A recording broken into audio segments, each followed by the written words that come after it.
Le jour où j'ai eu 36 ans s'est levé calme, presque mélancolique, comme si le monde lui-même retenait son souffle en attendant quelque chose. Je me suis réveillée trop tôt, avant même que le réveil ne sonne, et je suis restée allongée là, à regarder le plafond blanc et silencieux, essayant de comprendre le sens de cette sensation étrange qui serrait ma poitrine. Ce n'était pas exactement de la tristesse, ni de la joie. C'était comme un mélange d'anticipation et de peur, un pressentiment doux mais constant que quelque chose n'était pas à sa place. Peut-être était-ce simplement parce que c'était mon anniversaire, et les anniversaires avaient toujours eu un poids particulier pour moi, non pas pour le nombre, mais pour l'attente d'être rappelée, d'être vue, d'être importante pour quelqu'un. Quand je me suis enfin levée, le sol froid de la chambre a touché mes pieds et m'a réveillée pour de bon. Je suis allée jusqu'à la fenêtre et j'ai ouvert les rideaux lentement. La lumière du matin s'est déversée dans la pièce, un doré timide qui illuminait mon visage et jetait des reflets doux sur les meubles. Dehors, les oiseaux chantaient et le vent faisait danser les feuilles de l'arbre devant l'immeuble. L'espace d'un instant, j'ai laissé mon cœur croire que ce serait une bonne journée. Une journée à moi. Mais la cuisine était beaucoup trop silencieuse. Aucune odeur de café frais. Aucune casserole sur le feu. Aucun petit mot affectueux sur le réfrigérateur. Seulement le bruit du moteur du frigo et le léger tic-tac de l'horloge murale. Mon cœur s'est un peu fané, même si j'essayais, comme toujours, de trouver des excuses. Peut-être que Daniel dormait encore. Peut-être qu'il se réveillerait avec une surprise. Peut-être que... Je ramassais ces miettes d'espoir et j'en faisais des festins, parce que c'est ainsi que la vie à ses côtés était devenue. J'ai préparé mon propre café, tentant de ne pas prêter attention à son absence. J'ai allumé la cafetière, écouté le bouillonnement réconfortant, et laissé l'arôme chaud et familier remplir la pièce. Je me suis assise à la table, ma tasse entre les mains, en regardant la porte fermée de la chambre. J'ai attendu d'entendre des pas, le grincement de la poignée, le murmure d'un « bonjour » chargé de tendresse. Mais la maison est restée muette. Quand la porte s'est enfin ouverte, il était presque 9 heures. Daniel est apparu, les cheveux en bataille, la même vieille chemise de nuit, et un regard perdu qui n'a pas croisé le mien. Il a ouvert le réfrigérateur, sorti une bouteille d'eau et bu comme s'il était seul dans la pièce. « Va » a-t-il dit après quelques secondes. « Bon anniversaire. » On aurait dit qu'il avait oublié et s'était rappelé à la dernière seconde, non pas par amour, mais par obligation. Un « bon anniversaire », si vide que, s'il venait d'un inconnu dans la rue, il aurait eu plus de sentiments. J'ai essayé de sourire, même si le sourire ne parvenait pas à mes yeux. « Merci » ai-je murmuré. Il a attrapé son téléphone, tapé des messages rapides, si rapides qu'on aurait dit qu'il conversait avec quelqu'un d'important. Ses doigts glissaient sur l'écran avec familiarité, et l'éclat dans ses yeux, celui qu'il n'avait presque jamais en me regardant, apparaissait là, dirigé vers l'appareil. « Il y aura du monde ici ce soir » a-t-il annoncé sans lever les yeux du téléphone. Une célébration. J'ai levé le visage, surprise. « Pour mon anniversaire ? » Oui, a-t-il répondu, indifférent. J'ai invité des collègues du travail. Quelques amis aussi. Ils arrivent à 8 heures. Mon cœur a voulu croire que, enfin, il essayait de faire quelque chose de bien pour moi. Que ce manque de sensibilité du matin serait compensé le soir. Que la fête serait une sorte de réconciliation silencieuse, un nouveau départ. Mais la façon dont il parlait, désintéressé, distant, laissant tout entre mes mains, montrait clairement que, s'il y avait quelque célébration que ce soit, ce n'était pas pour moi, mais malgré moi. Je peux préparer quelques trucs, ai-je proposé. Je range la maison, j'achète de la nourriture. Oui, a-t-il répondu en refermant le frigo. Débrouille-toi. La maison est en désordre. Et puis il a simplement pris les clés, mis son portefeuille dans sa poche et est sorti, sans baiser, sans toucher, sans rien d'autre que le bruit de la porte qui claquait derrière lui. Cette porte est devenue, à cet instant, la métaphore exacte de notre mariage, toujours fermée, toujours lourde, me laissant toujours de l'autre côté. Mais j'ai essuyé mes larmes avant qu'elles ne tombent et j'ai décidé de faire ce que j'avais toujours fait, continuer. J'ai mis une playlist douce, ouvert les fenêtres pour faire circuler l'air, balayer, aspirer, nettoyer. J'ai mis des fleurs sur la table, décoré le salon avec de petites lumières, préparer un simple gâteau au chocolat, la même saveur qu'il disait aimer quand il se souciait encore d'avoir des préférences à mes côtés. À 5 heures de l'après-midi, la maison était impeccable. J'ai enfilé une robe bleue qui mettait mes épaules en valeur, fait un maquillage léger et attaché mes cheveux dans une coiffure qui m'avait toujours rendue confiante. Je me suis regardée dans le miroir et j'ai essayé de voir de la beauté là où il y avait de la fatigue, de voir de la joie là où il y avait du doute. La sonnette a retenti à 7 heures. Julia est arrivée en souriant comme un rayon de soleil, portant un grand cadeau coloré. Elle m'a serré dans ses bras et a dit : « Aujourd'hui, tu ne penseras à rien de mauvais. Aujourd'hui, tu vas rayonner. » J'ai souri, et pendant quelques minutes, je me suis laissé y croire. Les invités sont arrivés, apportant des boissons, des rires, des histoires. Le salon s'est rempli de voix.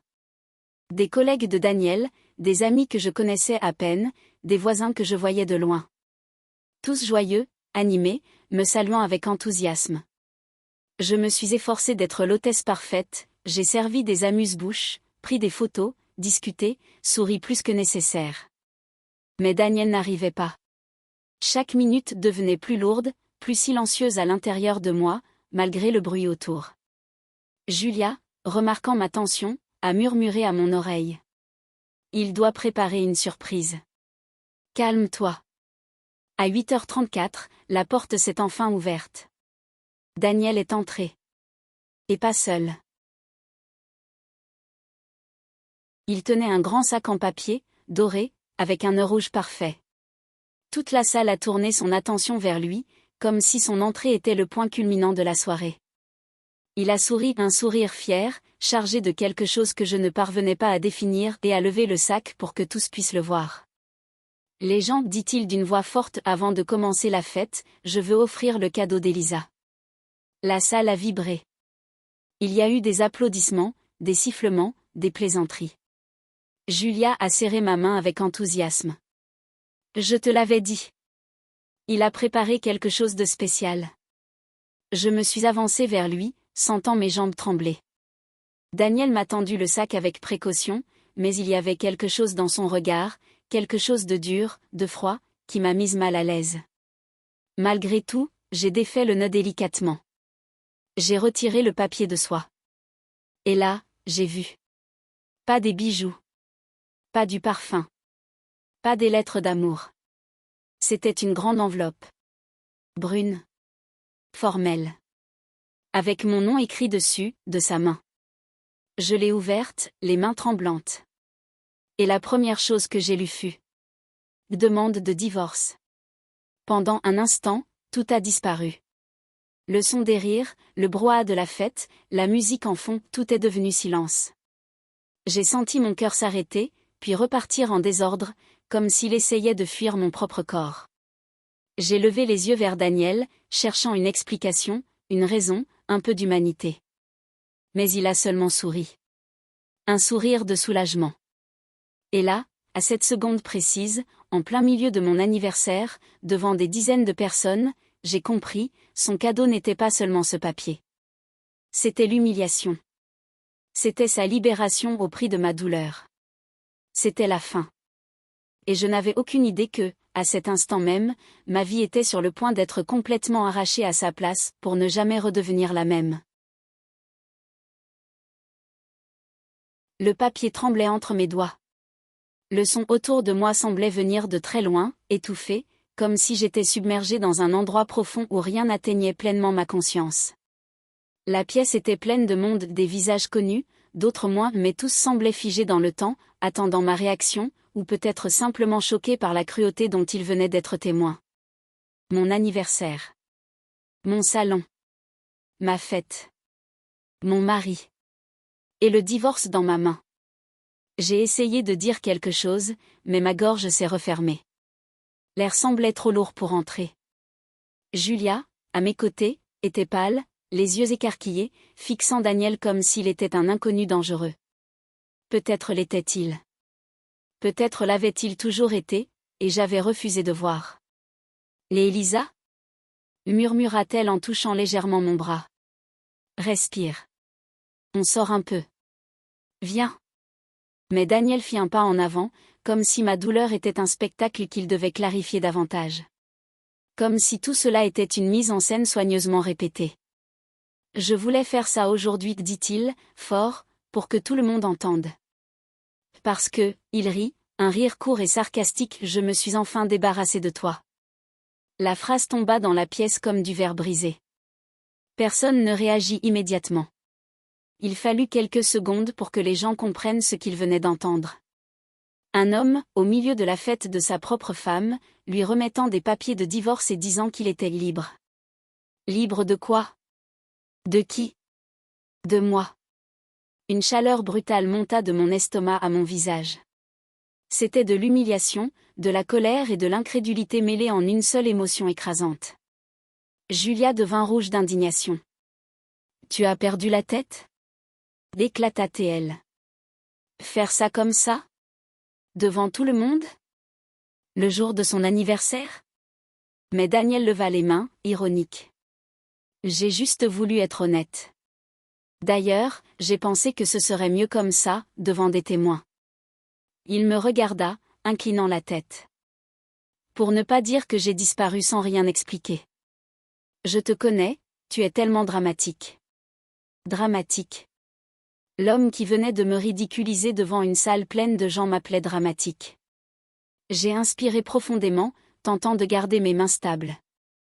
J'ai regardé les feuilles. La demande de divorce était complète. Signée par son avocat. Il y avait des dates. Des procédures. Même des montants. C'était quelque chose qu'il préparait depuis des semaines. Peut-être des mois. Chaque détail méticuleusement planifié. Et alors j'ai compris. La fête n'était pas pour moi. Elle ne l'avait jamais été. Elle était pour lui. Pour sa liberté. Pour la grande mise en scène de sa nouvelle vie, sans moi. Avec des palans, presque mécaniques, je me suis dirigée vers la table et j'ai déposé l'enveloppe à côté du gâteau que j'avais préparé avec tant de soin. Ma vision était brouillée par des larmes que je refusais de laisser tomber. Pas devant lui. Pas comme il voulait. Pourquoi? Ma voix sortit faible, mais claire. Pourquoi aujourd'hui? Pourquoi comme ça? Daniel croisa les bras, comme si je posais des questions évidentes et ennuyeuses. Parce que j'étais fatigué, répondit-il. Fatigué de ce mariage. Fatigué de faire semblant. Fatigué de tes insécurités, de tes reproches, de ta dépendance émotionnelle. Et aujourd'hui, il sourit à nouveau. Aujourd'hui me semblait être un bon jour pour commencer une nouvelle phase. Une phase sans toi. Une femme au fond de la pièce, une collègue de travail à lui, porta la main à sa bouche, choquée. D'autres détournèrent le regard, mal à l'aise. L'humiliation était si grande qu'elle semblait imprimer les murs, se refléter dans les fenêtres, s'insinuer dans l'air. Julia s'approcha de moi et me tira légèrement en arrière, comme pour me protéger physiquement de ses mots. « Tu n'as pas besoin d'écouter ça, chuchota-t-elle. Non, s'en va. Viens. » Mais je suis restée où j'étais. Une partie de moi avait besoin d'écouter. De comprendre jusqu'où il était allé. De regarder dans ses yeux et de confronter la vérité que j'avais évitée si longtemps. Donc tu as juste décidé, continuai-je, tentant de rester posé, que mon anniversaire serait le jour parfait pour m'humilier? Il haussa les épaules. Ne joue pas les victimes. Tu sais que ça ne fonctionnait déjà plus entre nous depuis longtemps. J'ai juste pris les devants. Une décision cruelle, murmura quelqu'un au fond. Daniel ignora.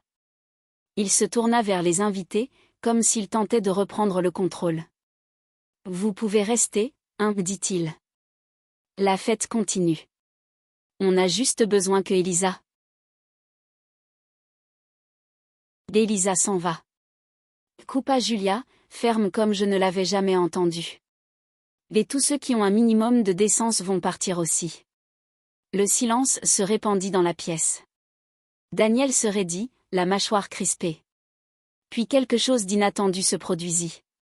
L'une de ses collègues, une femme nommée Leg, toujours polie, mais jamais proche, fit un pas en avant et s'adressa à moi. « Et Elisa, tu veux que j'appelle quelqu'un? Ta famille? Un taxi? Un avocat? » J'ai dégluti.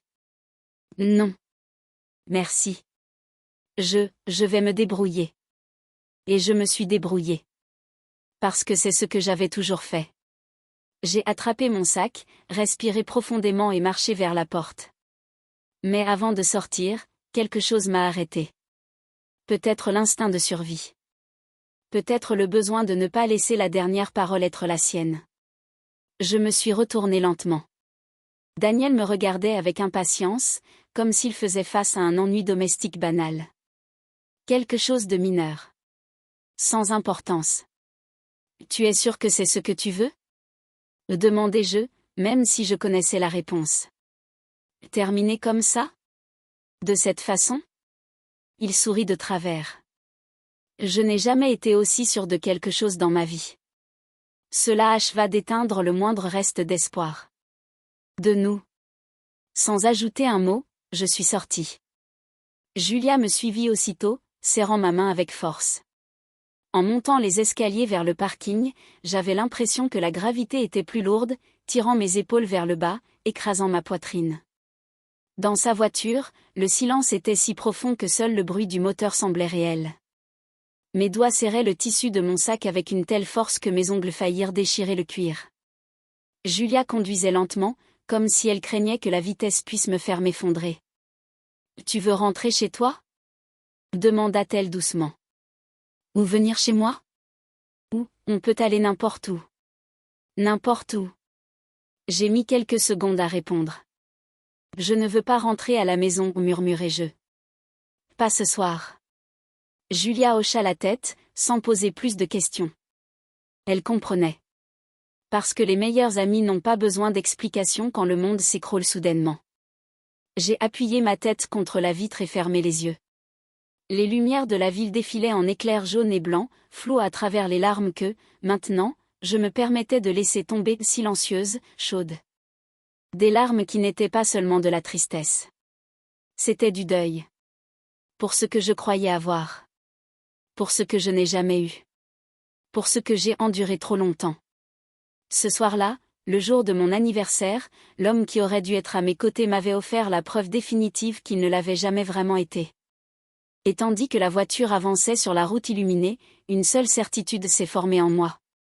Cette humiliation, aussi douloureuse qu'elle soit, serait le début de ma libération.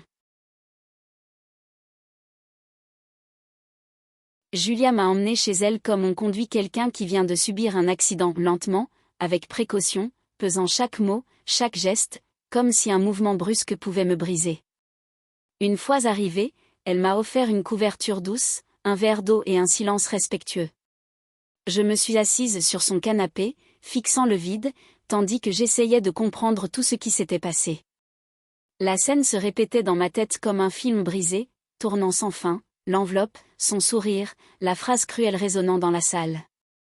Je me suis enfin débarrassée de toi. Je devrais être en colère, je devrais hurler, casser des choses, pleurer de façon incontrôlable, mais la vérité, c'est que je me sentais anesthésiée. Comme si une partie de moi s'était éteinte complètement pour me permettre de survivre au choc. Julia s'assit à côté de moi et posa sa main sur la mienne. Quand tu voudras parler, je suis là. Il me fallut quelques secondes avant de réussir à ouvrir la bouche. Il a tout planifié, murmurai-je, presque sans voix. Toute la fête. Les invités. Mon humiliation. Il voulait rompre de cette façon-là. C'est un monstre, répondit Julia, la voix tranchante. Un lâche. Qui fait ça ? Qui regarde la femme avec qui il a partagé des années de vie et lui offre un divorce comme cadeau ? Le jour de son anniversaire ? Je posai ma tête contre le canapé et fermai les yeux. L'odeur familière de l'appartement de mon ami lavande, café et une note sucrée que je n'ai jamais identifiée m'enveloppa comme un bras invisible. Mais même cela n'allégeait pas le poids écrasant dans ma poitrine. La vérité, aussi douloureuse soit-elle, c'est que je savais depuis longtemps que quelque chose n'allait pas. Mon mariage ne s'était pas défait ce soir-là. Il s'était simplement révélé. Julia inspira profondément et demanda avec douceur. « Tu veux y retourner ? Chercher tes affaires ? Ou tu préfères attendre demain ? » La réponse vint avant même que je ne réfléchisse. Je n'y retournerai pas ce soir. Pas dans cet endroit. Pas vers lui. Et pour la première fois depuis que j'avais quitté la maison, une étincelle de fermeté s'alluma en moi.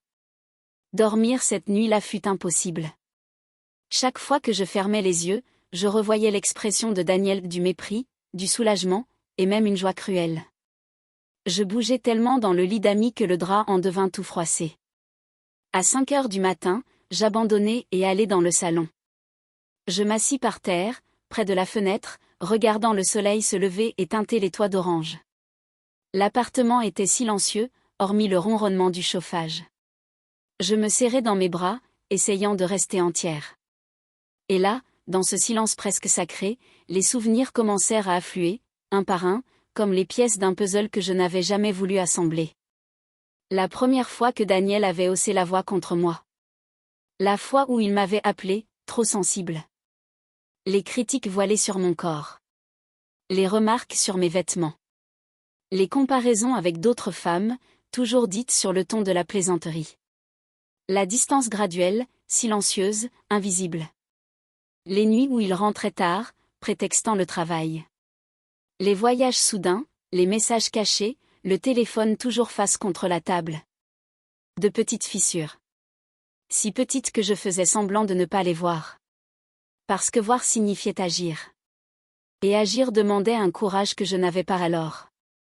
J'étouffai un sanglot et appuyai mon front contre la vitre froide. Dehors, le monde paraissait si normal, si indifférent à ma douleur, que cela faisait encore plus mal. Comme si je vivais un deuil que personne ne pouvait voir. Quelques minutes plus tard, j'entendis des pas légers derrière moi. « Tu n'as pas réussi à dormir ?» demanda Julia, la voix encore ensommeillée. « Non, répondis-je, sans me retourner. » Elle s'assit à côté de moi, ramenant ses genoux contre sa poitrine. « Tu dois voir un avocat, dit-elle. Tu dois te protéger. Ce type ne va rien te faciliter. » Je sais. Je soupirai. Mais, je n'arrive même pas à comprendre tout ce qui s'est passé. Elisa, elle prit ma main, tu as passé des années à minimiser ce qu'il faisait. Ce n'est pas parce qu'il ne te frappait pas qu'il n'était pas abusif. Ces mots me frappèrent comme un coup. Je me levai et marchai dans le salon, essayant de respirer. Tu penses qu'il... La phrase mourut dans ma bouche. L'abusif ? Oui. Répondit Julia sans hésiter. Il t'a isolé. Manipulé. Rabaissé. Il t'a fait croire que tout était de ta faute. C'est de l'abus émotionnel. Et c'est très grave. Mes jambes flanchèrent et je m'assis sur l'accoudoir du canapé. C'était si évident, vu de l'extérieur. Si invisible, vu de l'intérieur. J'avais passé des années à justifier, à fermer les yeux, à accepter des miettes et à les appeler de l'amour. Daniel avait tiré sur ma confiance en moi comme on tire sur le fil d'un pull, doucement, silencieusement, jusqu'à tout défaire. Je ne sais pas par où commencer, avouai-je. Commence par te protéger, répondit Julia. Aujourd'hui, on va chez toi. Tu n'y vas pas seul. Je viens avec toi. Tu prends le nécessaire. Ensuite, on va voir une avocate. J'en connais une excellente. Je la regardai, tentant de sourire. Tu sais toujours quoi faire. Ce n'est pas que je sais, dit-elle, c'est juste que je ne vais pas le laisser te détruire. Et pour la première fois depuis la catastrophe de la veille, je pleurais. Je pleurais pour de vrai. Je pleurais comme quelqu'un qui comprend enfin qu'elle n'est plus seule. Nous sommes retournés chez moi vers midi. Je m'attendais à trouver l'appartement vide, silencieux, comme d'habitude. Mais en entrant, je trouvai quelque chose de plus troublant, tout était incroyablement rangé. Propre. Trop propre. Julia vit la tension sur mon visage. Il a touché à quelque chose ? Je ne sais pas, murmurai-je. Nous avons commencé à parcourir l'appartement. Le salon était impeccable. Pas un verre, pas une assiette, aucune trace de la fête. La table où il avait laissé les papiers du divorce était nette. Le sac avait disparu. Les chaises étaient à leur place. J'allai jusqu'à la chambre. Et là, mon cœur s'arrêta un instant. L'armoire était ouverte. À moitié. Sa moitié. Vide. Daniel avait tout emporté, vêtements, parfums, livres, documents. Même sa brosse à dents. Comme s'il n'avait jamais vécu là. Julia porta la main à sa bouche. Mon Dieu, il avait tout prévu. Et je reconnus enfin ce qui me hantait depuis la veille, ce n'était pas seulement la douleur. C'était l'humiliation de comprendre que j'avais été la dernière à savoir ce qui se passait dans ma propre vie. Mais quelque chose en moi commença à changer à ce moment-là. Quelque chose de petit, imperceptible. Une graine de force. D'indignation. D'éveil. Je respirai profondément et refermai l'armoire. On s'en va, dis-je. Aujourd'hui, je commence ma version de l'histoire. Nous avons passé l'après-midi dans un cabinet d'avocats, avec une avocate expérimentée nommée Marisa. Elle a écouté chaque détail, analysé la demande de divorce que Daniel avait laissée, posé des questions précises. Et, à la fin, elle posa les mains sur la table et dit. Élisa, ce qu'il a fait est cruel, mais pas surprenant. Les hommes comme lui ne terminent pas une relation, ils s'en débarrassent. Et ils le font de la manière qui les avantage le plus. Maintenant, vous devez récupérer votre voix. Et je vais vous y aider. Je respirai profondément. Pour la première fois, je sentis que le sol sous mes pieds n'allait pas s'effondrer. Le soir, de retour chez Julia, je m'assis sur le lit d'amis avec mon téléphone. Il y avait plusieurs messages de numéros inconnus, sans doute des personnes de la fête, choquées par l'attitude de Daniel. Je les ignorais tous. Mais il y avait un message de lui. Un seul. Ne complique pas les choses. Ce sera mieux pour nous deux si tu acceptes. Je l'effaçai sans répondre. Et en supprimant ce message, je compris que, même brisé, j'étais plus libre dans ce lit emprunté que je ne l'avais été en années dans ma propre maison. Le divorce était son cadeau. Mais la liberté. Celle-là serait la mienne. Le dimanche s'est levé silencieux, mais ce n'était plus le silence lourd de la nuit précédente. C'était un silence étrange, comme si le monde attendait que je prenne la prochaine décision. Je me suis levée avant que Julia ne se réveille, j'ai enfilé des vêtements confortables et je suis allée à la cuisine préparer du café. C'était un geste simple, mais à ce moment-là, cela ressemblait à une façon de me rappeler que j'existais encore, que j'avais encore des habitudes, des routines, de petites certitudes même quand tout autour de moi semblait s'effondrer. Pendant que l'eau chauffait, j'ai observé mon reflet dans la vitre.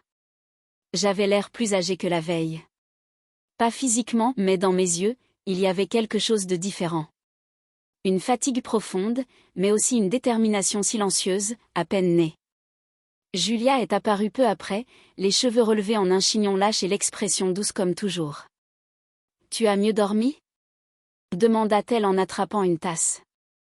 Je réfléchis un instant avant de répondre. « J'ai dormi, dis-je. Mieux que je ne l'aurais cru. » C'est déjà quelque chose, elle sourit, en s'asseyant à table. « Dès aujourd'hui ? C'est quoi, le plan ?» Je soupirai. Ces mots, c'est quoi, le plan ? Résonnèrent dans mon esprit comme un défi. Je n'avais pas de plan. J'avais à peine réussi à réorganiser mes pensées. Je ne sais pas, avouai-je. Une partie de moi veut disparaître quelques jours. Une autre veut tout affronter d'un seul coup. Alors on va faire les choses une par une, proposa Julia. Aujourd'hui, tu vas t'occuper de toi. Pas de Daniel. Pas du divorce. Pas des papiers. De toi. Je souris. Encore timide, encore blessée, mais assez pour la remercier. J'ai décidé de retourner chez moi seulement en fin d'après-midi, avec Julia à mes côtés à nouveau. Elle insista, et j'acceptai. J'avoue que je n'étais pas prête à entrer seule dans cet endroit qui, 2 jours plus tôt, était encore mon foyer. Quand nous avons ouvert la porte, j'ai ressenti la même étrangeté que la veille, la maison trop rangée, trop silencieuse, trop vide. La vie de Daniel avait été arrachée de là sans laisser de traces. Son odeur n'était plus sur les draps, ses affaires n'étaient plus dans l'évier, sa présence ne flottait plus dans les pièces. C'était comme s'il s'était évaporé.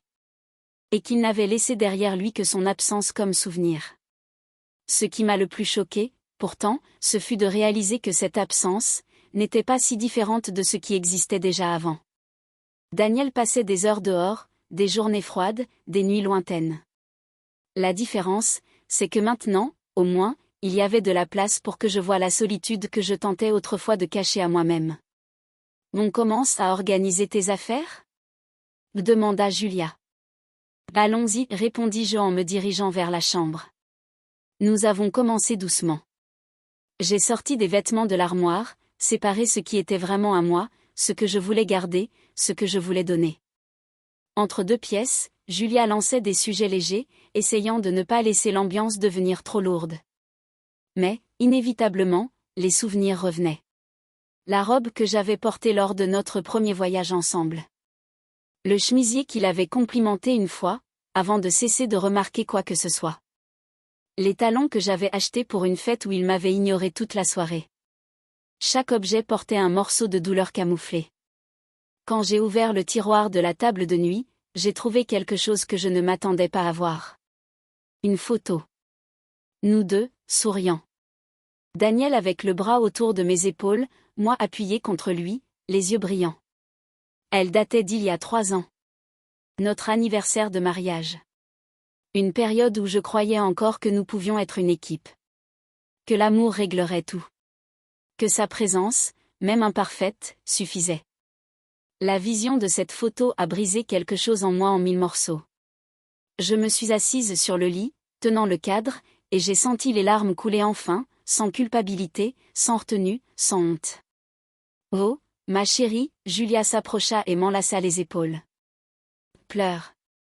Laisse sortir. Tu as tout gardé pour toi bien trop longtemps. Et j'ai pleuré. J'ai pleuré jusqu'à en perdre le souffle, jusqu'à avoir mal à la poitrine. J'ai pleuré pour moi, pour celle que j'avais été, pour celle que j'avais cessé d'être. J'ai pleuré pour la femme qui a cru à des promesses vides. Pour l'épouse qui s'est effacée pour quelqu'un qui ne l'a jamais vraiment vue. Pour la petite fille en moi qui attendait de l'amour. Et j'ai pleuré devant la vérité, cet homme n'avait jamais été disposé à m'aimer comme je le méritais. Pourquoi il m'a fait ça ? Demandai-je dans un murmure brisé. Pourquoi de cette façon ? Julia inspira profondément. Parce qu'il est lâche, répondit-elle. Parce qu'il ne sait pas gérer les émotions comme un adulte. Parce que rompre en privé exigerait de l'honnêteté, et il ne sait même pas être honnête avec lui-même. Il avait besoin d'un public. Il avait besoin d'avoir l'air fort. Te détruire, c'était sa façon à lui de se sentir en contrôle. Je passai la main sur mon visage pour essuyer les larmes. J'ai passé des années à essayer d'être suffisante pour lui. Julia prit mon visage entre ses mains. Élisa, regarde-moi. Tu n'as jamais été le problème. Le problème, c'était lui. Et maintenant, enfin, tu vas pouvoir reconstruire ta vie sans porter ce poids. Ces mots entrèrent lentement, mais ils entrèrent. Et là, dans cette chambre où j'avais tant pleuré, je sentis pour la première fois un fil de libération. Minuscule, mais réel. Après quelques heures à organiser l'essentiel, j'ai fermé une valise avec quelques vêtements, des documents, des affaires personnelles. Je laisserai le reste pour plus tard, quand j'aurai plus de force. Je suis retournée au salon et j'ai regardé autour de moi une dernière fois. Des espaces vides. Des souvenirs éparpillés. Du silence. C'était étrange de voir ma vie en boîte. Mais c'était aussi libérateur. Tu veux dormir ici ce soir ? Me demanda Julia. Ou revenir avec moi ? Je regardai l'appartement, soupirai, laissai ma main glisser sur le mur. Je reste, répondis-je. Je crois qu'il est temps de réoccuper ma maison. Julia sourit, fière. Alors je vais juste vérifier 2 ou 3 choses avant de partir. Et elle vérifia tout. Elle ferma les portes, contrôla les fenêtres, s'assura que j'avais de quoi manger dans le frigo, laissa le téléphone chargé à côté de moi comme si j'étais une enfant qu'il fallait protéger. Je la serrai fort dans mes bras avant qu'elle ne s'en aille. Merci pour tout, murmurai-je. On a encore beaucoup de choses à traverser ensemble, dit-elle avec tendresse. Mais je suis là. Toujours. Lorsqu'elle fut partie, la maison devint complètement silencieuse. Juste moi, mes affaires, mes souvenirs. Et alors je remarquai quelque chose de curieux. Pour la première fois depuis longtemps, je ne me sentais pas petite. Je ne me sentais pas insignifiante. Je ne me sentais pas comme le problème. J'étais seule, mais c'était une solitude différente de celle vécue aux côtés de Daniel. C'était une solitude saine, propre, honnête. Une solitude qui disait « Tu es au début ». Le soir, je me suis assise sur le canapé avec une couverture et une tasse de thé. L'appartement paraissait plus grand sans lui. Ou peut-être était-ce simplement la première fois depuis des années que j'occupais vraiment cet espace. J'ai pris mon téléphone. Aucun message de Daniel. Évidemment. Il n'avait plus rien à dire dans son esprit, tout était déjà réglé. Mais dans le mien, ça commençait à peine. Et tandis que j'observais le salon éclairé seulement par la lumière douce de la lampe, je sentis en moi quelque chose que je n'avais pas encore ressenti depuis le début de tout ça. Pour la première fois, je n'avais pas envie de revenir en arrière. C'était une peur immense, oui. Mais c'était aussi une nouvelle chance. Une porte ouverte. Le mariage était terminé. Mais moi, je ne faisais que commencer. Lundi matin, je me suis réveillée avant le soleil. La maison était plongée dans ce calme qui n'existe que lorsque le monde n'a pas encore vraiment commencé. J'ai ouvert les yeux lentement, sentant encore le poids de la veille sur moi, mais cette fois mélangé à une lucidité nouvelle, presque inconfortable. Je me suis passé la main sur le visage, j'ai respiré profondément et je me suis assise sur le lit. Pour la première fois depuis longtemps, j'avais une journée entière rien qu'à moi. Une journée qui n'était pas liée aux volontés, aux horaires ou aux instabilités de Daniel.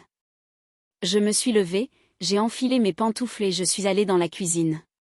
J'ai préparé du café en silence, n'écoutant que le bouillonnement de l'eau et la légère vibration de la cafetière. Je ressentais un mélange de paix et d'étrangeté, comme si ma vie avait été réorganisée de force pendant la nuit. Peut-être que c'était le cas. Je me suis assise à la table, la tasse chaude entre les mains. Le café me parut plus amer que d'habitude, mais je le bus quand même. J'avais besoin de quelque chose de réel pour rester ancré. C'est alors que mon téléphone a vibré. J'ai regardé l'écran, le cœur battant, m'attendant ou peut-être craignant de voir le nom de Daniel. Mais ce n'était pas lui. C'était un message de Marisa, mon avocate. Bonjour, Elisa. J'ai besoin que vous veniez à mon cabinet à 14 heures. J'ai des informations importantes à vous montrer. Mon estomac s'est retourné. Informations importantes. 3 mots qui pouvaient signifier n'importe quoi. Je répondis que je serais là. Le reste de la matinée se déroula dans un état de semi-conscience. Je lavais la vaisselle, je pliais des vêtements, je rangeais des tiroirs, mais tout semblait mécanique, automatique, comme si mes muscles fonctionnaient seuls alors que mon esprit errait, tentant de deviner ce que Marisa avait à me dire. Lorsque l'horloge marqua 13 heures, j'ai pris mon sac, mis un manteau et je suis sortie. Le ciel était couvert, lourd, et le vent froid frappait mon visage comme de petits rappels que le monde réel ne faisait pas de pause pour les douleurs personnelles. Le trajet jusqu'au cabinet dura un peu plus de 20 minutes, mais l'anxiété faisait paraître chaque minute plus longue. Quand je suis arrivée, Marisa m'attendait déjà. Elle s'est levée, m'a salué d'une poignée de main ferme et a désigné la chaise en face de son bureau. Là, asseyez-vous, Elisa. J'ai quelque chose que vous devez voir. Elle semblait sérieuse, mais pas alarmée. Cela m'a un peu rassurée. Il s'est passé quelque chose ? Demandai-je, la voix plus faible que je ne l'aurais voulu. Oui. J'ai fait quelques vérifications préliminaires concernant la procédure de divorce que Daniel a déposée. Et j'ai trouvé des irrégularités. Irrégularités. Le mot tomba comme une pierre dans mon estomac. Des irrégularités comme. Demandai-je, tentant de garder ma voix ferme. Marisa ouvrit une chemise sur la table et étala quelques documents. D'abord, il a menti sur la date de votre séparation. Elle montra une ligne du formulaire. Ici, il affirme que vous vivez séparés depuis 6 mois. Ce n'est pas vrai. Mon cœur accéléra. Bien sûr que ce n'est pas vrai. Il dormait encore dans mon lit il y a 2 jours. Exactement. Marisa hocha la tête. Cela, en soi, prouve déjà sa mauvaise foi. Mais ce n'est pas tout. Elle prit un autre document.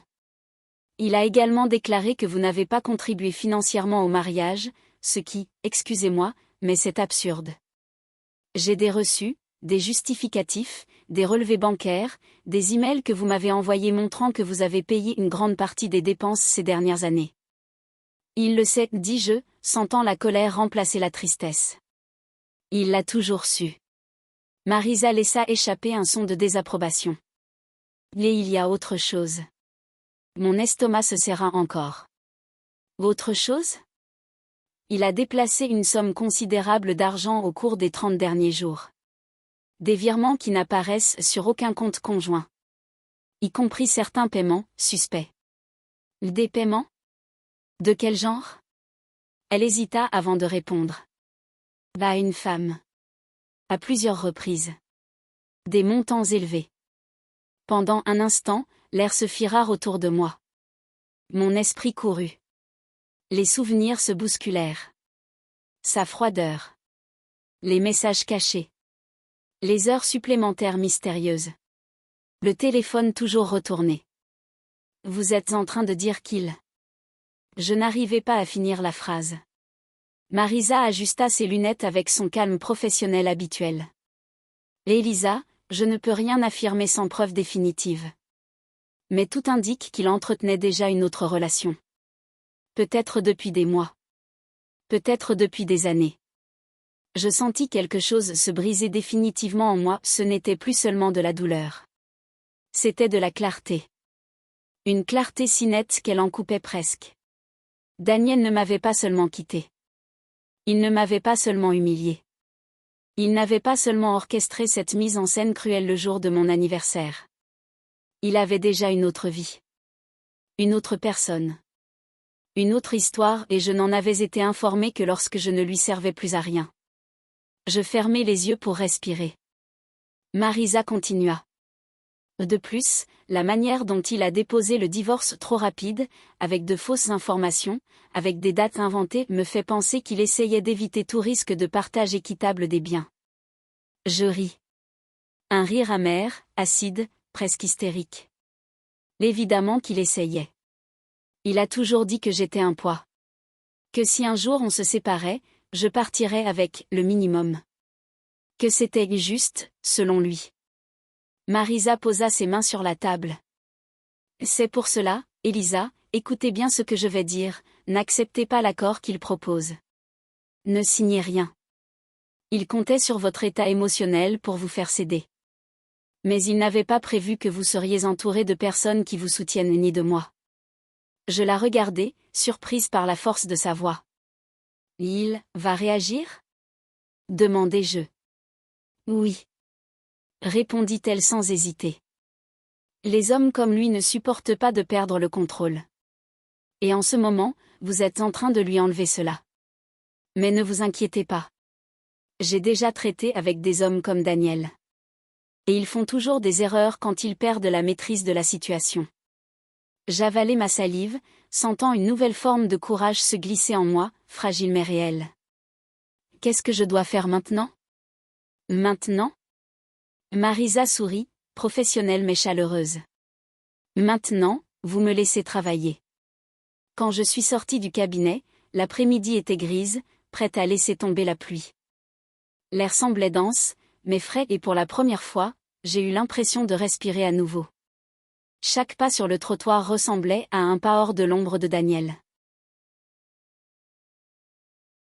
Mon téléphone vibra dans ma poche. Un message de lui. Nous devons discuter de l'avancement du processus. Sois raisonnable. Je refermai la main sur le téléphone. L'audace. La froideur. La certitude que je serais encore la même femme soumise qu'avant. J'effaçai le message sans répondre.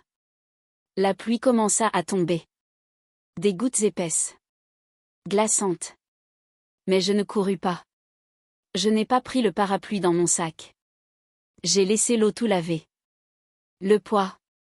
La douleur. La saleté émotionnelle qu'il avait laissée pendant des années. Au milieu de cette averse soudaine, marchant seule sur le trottoir, je me rendis compte que je pleurais, mais ce n'était pas à cause de Daniel. C'était pour la femme que je commençais à retrouver. Après des années à vivre éteinte, pour la première fois, je me sentais vivante. Effrayée, oui. Perdue, peut-être. Mais vivante. Et à ce moment-là, sous la pluie, j'ai découvert la vérité la plus simple et la plus libératrice. Je n'avais plus besoin de lui pour exister. Je suis rentrée chez moi trempée, mais légère. J'ai retiré mon manteau, laissé mes chaussures près de la porte et suis allée dans le salon. La maison était silencieuse, mais ce n'était pas un silence hostile. C'était un silence à moi. Et alors, j'ai compris. Même si Daniel m'avait pris tout ce qu'il pouvait. Ce qui restait suffisait largement pour recommencer. Je souris pour la première fois depuis des jours. Un petit sourire, mais sincère. J'ai pris mon téléphone. J'ai envoyé un message à Julia. On doit parler. J'ai découvert des choses. Mais je vais bien. Vraiment. Elle a répondu presque immédiatement. J'arrive. Et j'ai compris. La vie continue. La vérité finit toujours par apparaître. Et parfois, perdre quelqu'un est exactement ce dont on avait besoin pour se retrouver. Julia arriva quelques minutes plus tard, frappant à la porte avec la force et l'urgence de quelqu'un qui sait que quelque chose de grave vient d'être découvert. Quand j'ai ouvert, elle est entrée sans demander la permission, comme elle faisait toujours quand elle était inquiète pour moi. « Qu'est-ce qui s'est passé ?» demanda-t-elle en retirant son manteau mouillé. « Ton message avait l'air sérieux. » Je me suis assise sur le canapé, sentant encore l'odeur humide de la pluie dans mes cheveux. J'ai parlé avec Marisa, commençai-je. Né. Julia, il y a quelque chose de pire derrière tout ça. Elle s'approcha immédiatement, comme si elle se préparait à me rattraper au cas où je m'effondrerais. Raconte-moi. Je pris une grande inspiration. Il a menti dans la procédure.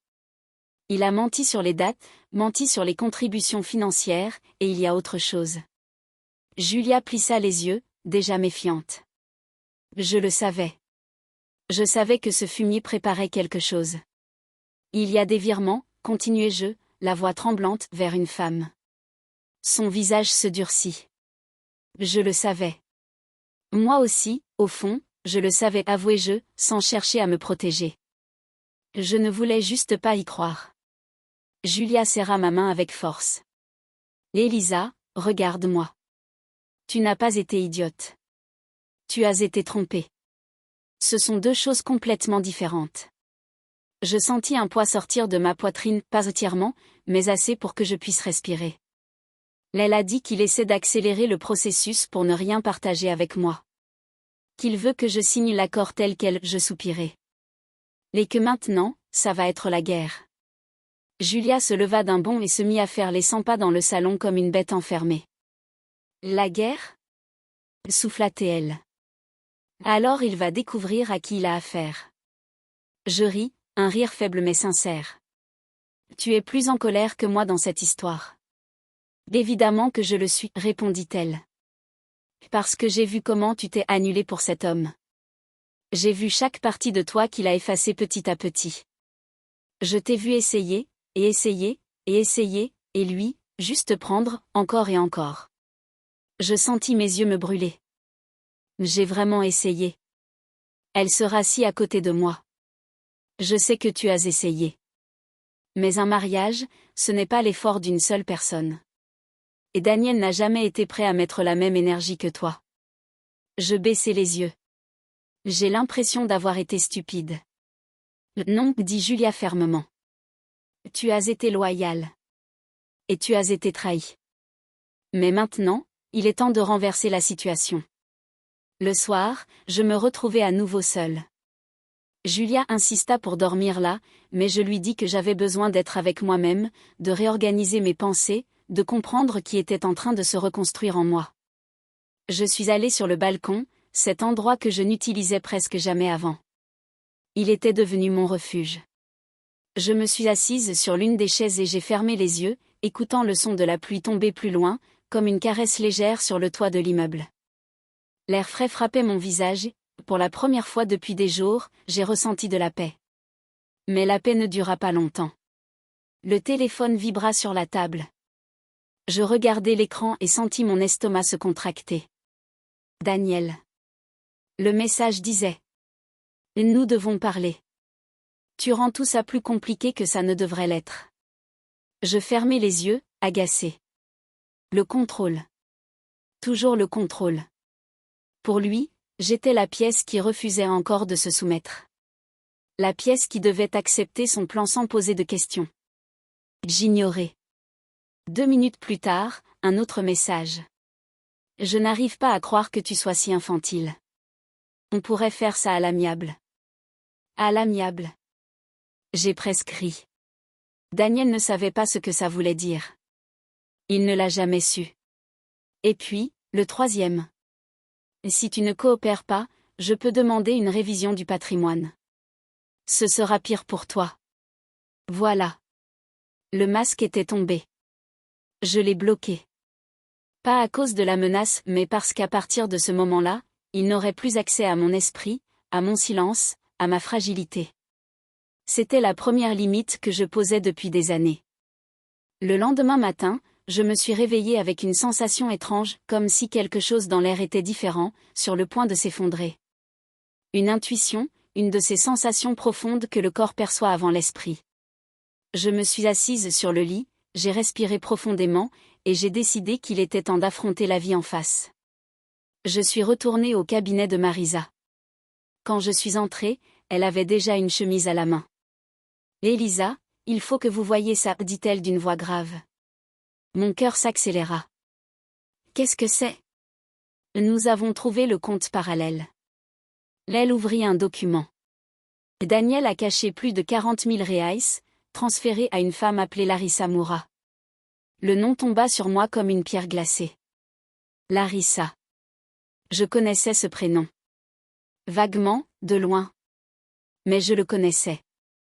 Mon cerveau se mit à tourner vite, jusqu'à ce que, soudain, le souvenir revienne. Un message. Il y a des années. Une notification sur son téléphone qu'il m'a arraché des mains aussitôt. Une excuse bancale. Un truc de boulot. Il est avec elle, murmurai-je, la vérité se formant avec une clarté douloureuse. Il était avec elle tout ce temps. Marisa hocha lentement la tête. Probablement, oui. Donc tout a commencé avant ? Avant le divorce ? Bien avant, répondit-elle. Peut-être avant que vous ne remarquiez qu'il s'éloignait. Peut-être avant que vous ne commenciez à dormir dans le silence. Peut-être avant tout ce que vous pouvez imaginer. La sensation était faite de choc, mais aussi de libération. Je restai silencieuse quelques secondes, respirai profondément et dis. Alors maintenant, je sais qui il est. Marisa esquissa un léger sourire en coin. Et c'est pour cela qu'il veut que vous signiez vite. Parce qu'il sait que si la vérité éclate, il perd. Le patrimoine, la crédibilité, le contrôle. Tout. Je fermai les yeux, sentant une force naître en moi, une force qui ne venait pas de la colère, mais de la clarté. Alors on va se battre, affirmai-je. Tout ce qui est légalement possible. Tout. Marisa inclina la tête, satisfaite. Là, j'entends enfin l'Elisa que je voulais rencontrer. Je suis rentrée chez moi avec une autre posture. Je marchais plus droit, je respirais plus profondément, je regardais le monde avec d'autres yeux. Mais le calme dura peu. En tournant dans le couloir de l'immeuble et en m'approchant de la porte de mon appartement, je vis quelqu'un debout là. Daniel. Il était appuyé contre le mur, les bras croisés, l'expression fermée. Mon cœur se mit à battre fort, pas de nostalgie, mais d'alerte. Danger. Contrôle. Tension. Il leva la tête quand il me vit. Enfin, dit-il, comme s'il avait le droit d'exiger mon temps. Qu'est-ce que tu fais ici ? Demandai-je, gardant mes distances. On doit parler. Non, répondis-je fermement. Ce qu'on avait à se dire, tu l'as déjà réglé devant des dizaines de personnes. Le jour de mon anniversaire. Sa mâchoire se crispa. Tu rends tout ça plus compliqué que nécessaire. Non, le corrigeai-je, je fais, enfin, face à la vérité. Il fit un pas vers moi. J'en fis un en arrière. Je ne vais pas accepter que tu me traites comme ça, dit-il d'une voix basse et irritée. Tu as toujours été émotionnellement instable, et maintenant tu le prouves. L'instable? Je ris, incrédule. Daniel, tu as demandé le divorce devant tes collègues. Tu m'as humilié.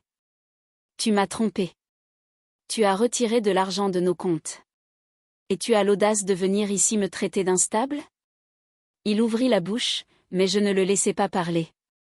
Et avant que tu ne dises quoi que ce soit, je suis déjà au courant pour Larissa. Il pâlit. Pendant une seconde, je vis la panique réelle dans ses yeux, une émotion qu'il avait toujours essayé de cacher. Et balbutia-t-il. Ce n'est pas ce que tu crois. Je m'en fiche, répondis-je, glacial. Tu n'es plus mon problème. Mais mes avocates savent tout. Alors si tu veux continuer ce petit jeu, prépare-toi. Daniel resta muet. Complètement muet. Pour la première fois, je le voyais petit. Désarmé. Sans pouvoir. Et quelque chose en moi, quelque chose de fragile et de brisé, commença à se recomposer. Je pris une grande inspiration.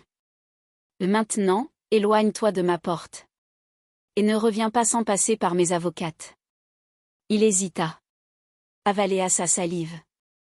Et, enfin, fit 2 pas en arrière. Je passai devant lui, entrai dans l'appartement et refermai la porte à clé sans me retourner. De l'autre côté, j'entendis ses pas s'éloigner lentement.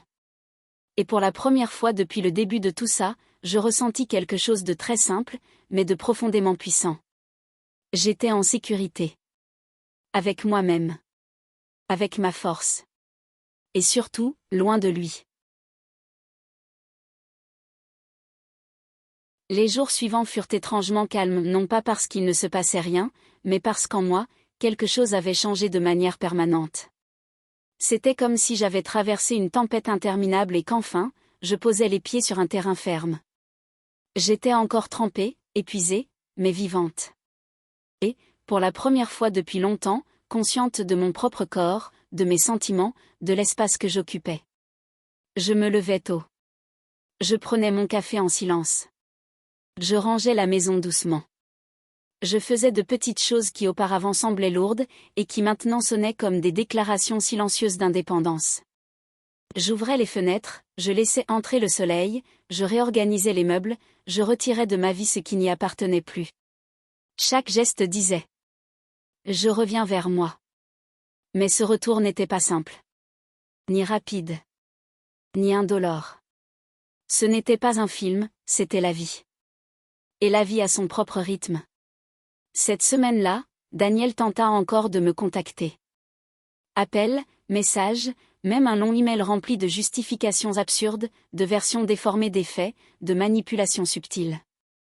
Le discours classique qu'il avait toujours utilisé, la culpabilité déguisée en inquiétude, le contrôle emballé comme un dialogue.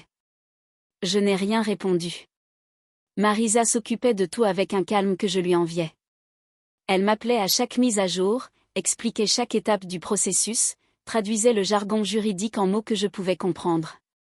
Je commençais à réaliser que le divorce, en plus d'être émotionnel, était aussi un jeu de stratégie et, pour la première fois, j'avais quelqu'un jouant pour moi. Il fait pression pour que nous signions l'accord, me dit Marisa lors d'une réunion. Mais ne vous inquiétez pas.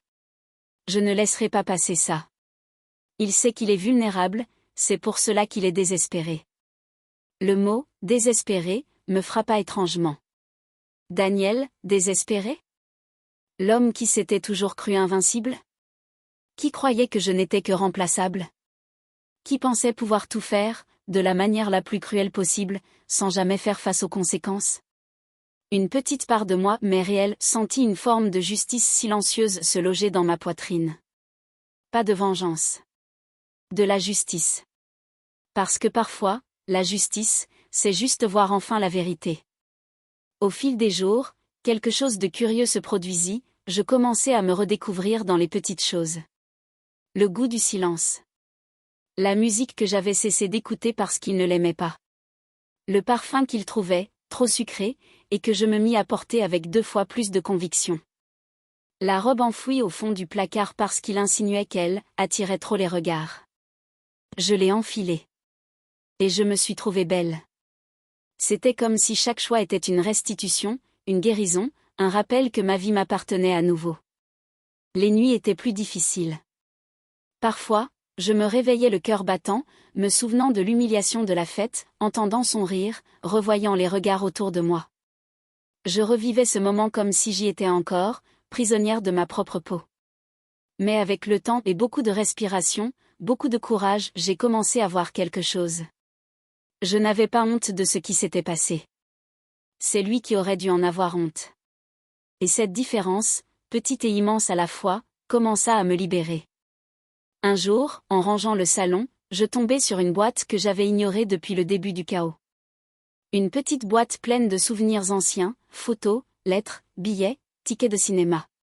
Des choses des premières années avec Daniel, l'époque où je croyais encore que l'amour, c'était insister, que aimer, c'était supporter, que souffrir, c'était une preuve de dévouement.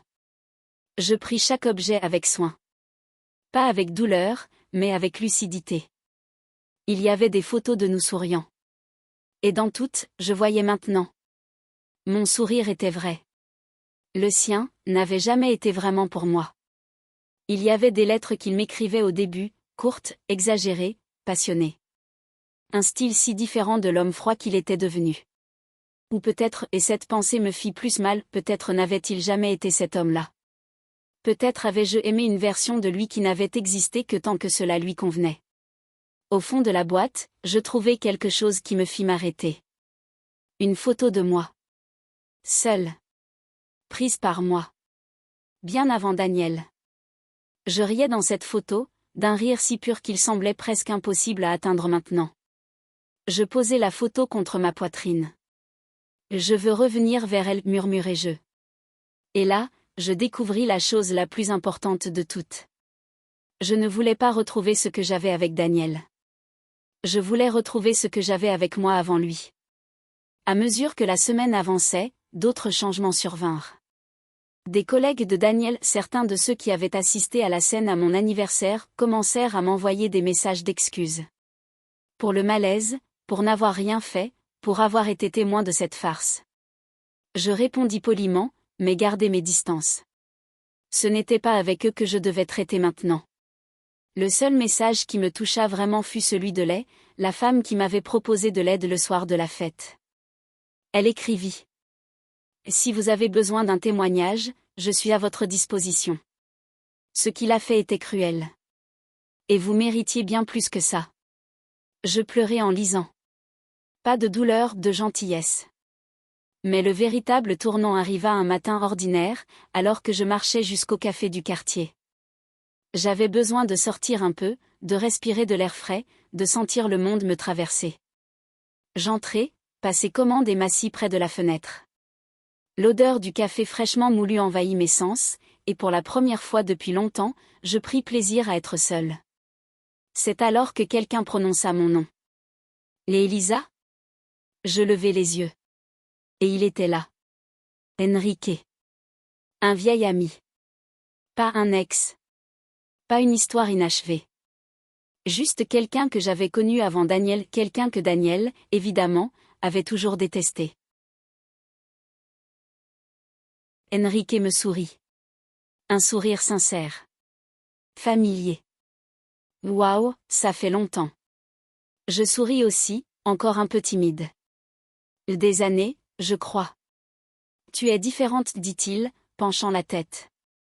On dirait, plus légère. J'avalai doucement. Je souris un peu. Et dis la vérité. Je me reconstruis. Il acquiesça, avec l'expression la plus compréhensive que j'ai vue depuis longtemps. Si tu as besoin d'aide, d'une conversation, d'une présence, ou de rien du tout, dit-il, je suis là. Il n'y eut aucune arrière-pensée. Aucune précipitation.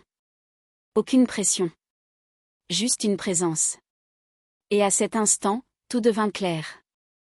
J'étais entourée de personnes qui m'aimaient. Qui voulaient mon bien. Qui me voyaient. Ce que Daniel n'avait pas fait depuis des années. En quittant le café, Le cœur un peu plus chaud, je compris. La vie commençait à me rendre ce que Daniel m'avait pris. Moi-même. Quelques jours plus tard, Marisa m'appela avec des nouvelles. On y est, dit-elle, enthousiaste. Nous allons tout contester. Il va perdre le contrôle qu'il croyait avoir. Je respirai profondément, sentant la tension quitter mes épaules. Merci, Marisa. Merci vraiment. Je ne fais que mon travail. C'est vous qui faites le plus difficile, dit-elle. Vous vous reconstruisez. Je raccrochai et regardai mon reflet dans la fenêtre du salon. La femme devant moi n'était plus l'Élisa qui avait reçu le divorce comme un coup mortel. Ni l'Élisa brisée au milieu de la fête. Ni l'Élisa terrorisée dans la voiture avec Julia. Ni l'Élisa perdue dans le cabinet de l'avocate. C'en était une autre. Avec des cicatrices? Oui. Avec des peurs? Bien sûr. Avec des souvenirs douloureux? Toujours. Mais avec de la force. Avec de la clarté. Avec de la dignité. Et avec une certitude puissante. Daniel n'avait pas été la fin de mon histoire. Il avait été l'impulsion dont j'avais besoin pour la commencer enfin. Je me suis serré moi-même dans les bras, respirant profondément. Peut-être que je n'étais pas encore entière. Peut-être qu'il me manquait encore des morceaux. Peut-être qu'il y aurait encore des nuits difficiles. Mais j'étais vivante. Libre. Et je revenais doucement vers moi. Et, pour la première fois, j'étais exactement là où je devais être. Au début d'une vie qui, enfin, était la mienne.